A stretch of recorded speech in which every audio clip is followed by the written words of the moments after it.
Hello, artists.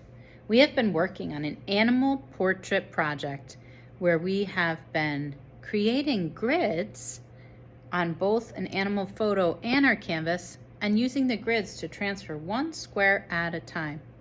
Make sure when you're doing that, the orientation of your photo is the same as your canvas. You don't want a portrait and a landscape orientation. And always double check to make sure you have the same number of squares on your canvas as you do on the photo. And then you go slowly row by row. It's not uncommon to make mistakes. Sometimes I even miss a row. This is actually my third version, and it does take a little while. And once you go row by row by row, then you can count and start to outline things. So for example, 3 boxes down here, I have this really interesting shape. And I'm really just kind of looking at where it hits in the box. It goes all the way to the corner of this box, fills up the whole bottom, and then kind of goes up and down. Try not to think about what you're drawing. Just try to think about how much of each box does that shape fill. And notice I'm kind of outlining when I do this. I'm not necessarily doing all tiny details.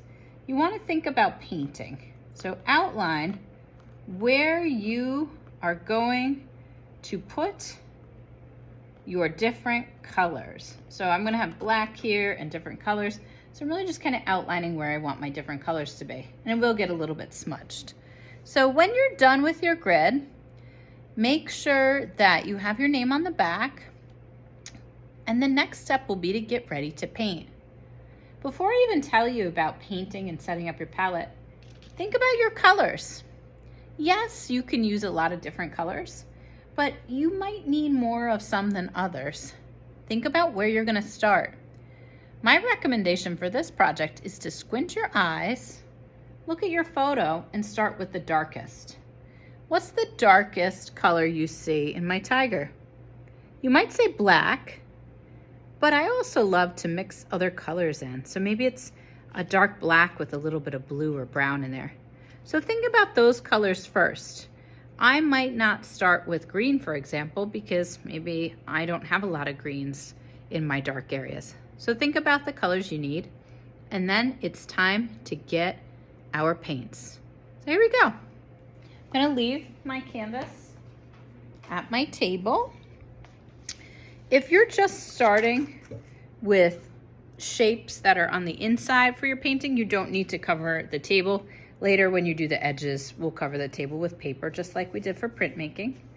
And then you're gonna go over to the painting station.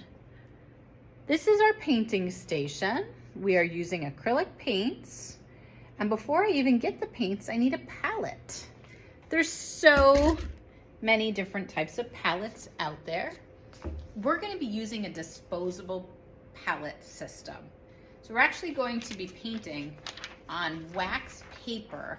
And at the end, instead of washing this off, we can dispose of it. It's kind of challenging to carry, and I've had a couple accidents. So we're actually going to be putting this on a tray. I do reuse these styrofoam trays. So we're gonna have our wax paper, which is really hard to see, on top of a tray. I have labels over on the counter. Some of them are already on your tray. But either way, make sure you label your tray with your name. Now, sometimes I have the unfortunate experience of mixing the perfect color, starting to paint, and then running out of time. So we're also going to be keeping our palette trays in bags. So just like you did with your tray, get another label, put it on the center of the bag, write your name on it, and that way we can save our paint in the bag and things will go a lot faster. So I have my tray with my wax paper and my bag where my tray goes. Acrylic paint stains. If you get it on your clothes and it's still wet, you might have a chance of getting it out.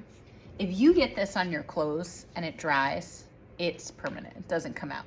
So before I even go over here, before I even touch this area, I gotta get a smock. And I'm gonna wear my smock from the beginning of class. until I'm ready to put my backpack on. We have lots of smock options for you. Choose your favorite, put it on, tie it nice. You can always do the trick of tying it in the front if you have a hard time. And then you're ready to get your paints. Let's go. We're using bottles this year of paint. Paint comes in tubes, it comes in jars, it comes in bottles. Whenever you're using bottles, stop first. Think about what colors you actually need. I'm going to be putting them on my palette. And I have a handy dandy tip here. In fact, there's other tips here. Put your smock on. There's tips over there. Wash your brush. I have a lot of tips to give you. But when you're getting the paint, choose your color. So I'm going to be starting with a couple dark colors. And with the lid on, cap closed, you give it one hard shake downward. And you'll feel the paint go from the bottom to the top, except it's upside down, so the other way around. One more time. And then you can open the cap up and squeeze just a teeny tiny bit of paint onto your palette. Close it back up. I like to keep it in rainbow order. So put it back nice and neat. If you've got any on the outside, wipe it off. Do the next color. Upside down, cap on. Gently open it. Little bit. Close it up. You get the point. Upside down. There you go. And you don't have to get every color right now. Maybe just start with a few colors that you need. Open it up. And I think I'm ready to start painting. Put it back nice and neat. I'm gonna bring my palette and my bag back to my painting area. And now I need a brush. Acrylic paint is water soluble, which means you can use water to thin it a little bit if you need to. So we're gonna get a container. See how nice and neat everything is? I have medium brushes, small brushes, big brushes, all with the bristles facing up, organized for you. The water is stacked nice. Keep it nice and neat. Fill up your water container. Not super duper full. Give yourself a little space. Choose the different brush sizes you need. You can take as many brushes as you want, as long as you wash them and put them back. Let's start with these three. And sometimes I grab a paper towel just to wipe my brushes on. And then we're gonna start painting. Here we are. If you're ready, put your palette on the right-hand side. If you're a lefty, put your palette on the left. First, organize your space. Make sure everything feels really, really comfortable for you as you're painting.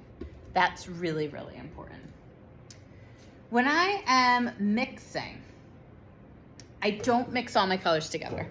I'm not just gonna mix these together to get a nice dark color. I take a little bit from one, boop, little bit of dark blue, move it to a new spot.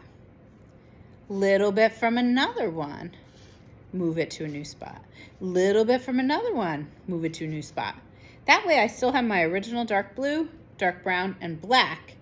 They haven't really been changed, maybe just on the edge a little bit, and then I can start to mix in a new spot. Do that so your canvas is covered with many, many, many different versions of your colors. And we'll get a little white just from the edge so I'm not contaminating the whole white, and just adding it in. And then when you're ready to paint, look at your image, squint, start with the darkest places first, and you start to paint. If you need a little water to thin it out, you can. If your paintbrush is gloppy, pet your paintbrush on your palette. Sometimes I even pet and twist, and then you can continue to paint. I'm not gonna have you watch me paint all period, even though it's really fun for me and I just wanna keep painting. I wanna talk about cleaning up. So when it's time to clean up, you stop what you're doing, rinse your brush out, a little bit in the water, and then we have to put our paints away. I don't want to throw them away. I want to save them. So I'm going to get a wet paper towel by the sink. So you know where the paper towels are, by the sink. Grab a paper towel, add a little bit of water to it, squeeze it out. And it is going to squish the paint a little bit. It's not going to be perfect, but you want to take your wet paper towel, open it up, really nice. Cover your paint palette. And a lot of people try to put it away like this. This would dry in 1 hour. You need the bag. So very carefully slide it into the bag. Easier said than done. Let me try again. And notice this isn't a Ziploc bag. It doesn't close automatically. So you kind of fold the edges underneath. And you can take your canvas, which is wet because I just painted it, and you can lay it on top. But oh no, I forgot about my picture. So what I like to do is grab a little piece of tape and I just tape my picture each time to the back of the canvas. You can even reuse that tape. So just tape your picture to the back, put your wet canvas on top of your palette. You have a nice package here of all of your stuff. You're gonna bring it over carefully. We're heading towards the drying rack, and you're going to find a spot that corresponds to the label for A day or B day, and you put your work on the drying rack. Now the biggest thing is brushes. If you do not wash your brush, it will be ruined. So take your brushes, I rinsed them out, stick them in your cup, use your paper towel. While I'm here, I made a mess. Just kind of wipe it if your paper towel is clean. Hey, 2 for 1, making life easy. Go over to the sink, put your stuff in the sink, and now we're going to wash it. You need 2 hands to wash a brush that has acrylic. This is very different than watercolor. So you turn the sink on slow. Be careful of the crazy things. Oh my God. And you can wash multiple little brushes at a time. You can wash 1 big brush at a time. You try to get all the paint out. You can use soap, or I have these great little containers. They're brush cleaning containers. You go around to the middle. It'll kind of color it a little bit, that's okay. And basically you're getting soap on the brush. Close that back up and rinse it off in your hands. See how I'm using 2 hands in the water, 2 hands? And then when I'm done, I kind of squeeze them out. I even kind of using my hands to wipe all the handles, and then you put them back with the bristles facing up in the correct container. Now, this guy sometimes gets covered with paint, so don't be afraid to use a sponge to wipe it out inside and outside.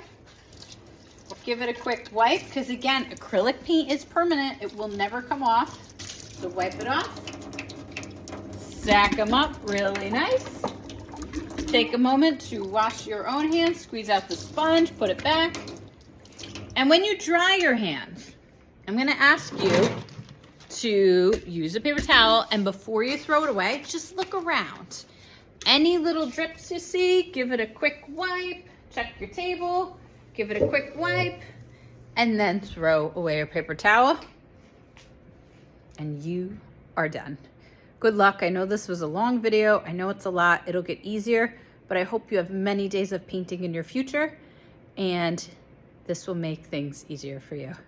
Happy painting.